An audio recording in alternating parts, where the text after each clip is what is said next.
Yaxshimisilar, men keldim. Bugun oiladalar umoq bala yoqtirib yeydigan yugim turut yasashni o'rganamiz.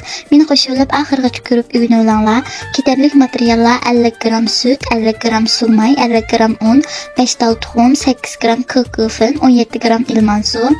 Aldı bilan qachiga sut bilan mayni qo'yib aralashtirib etib, ustiga unni to'kib qo'yib olgandan keyin tuxum serqini silib aralashtirib olamiz. Andin ko'kofinni ilman suvda eritib olib, tuxum eqiga ozroq oqatchiq suv quyib etib, dadanchida birdan aralashtirib etgandan keyin shakarni oz-ozdan silib qaymoq holatga kelguncha ko'ptirib, tayyor qilgan tuxum serqi bilan aralashtirib olamiz.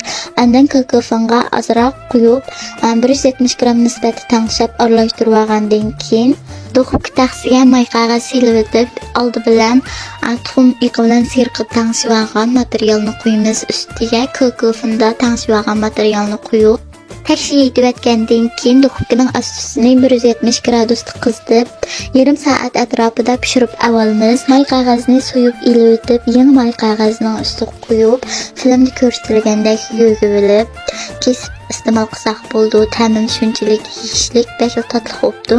Yoqtirgan bo'lsanglar, sizlar sinab beqinglar, yurak berib qo'yishni unutib qolmanglar.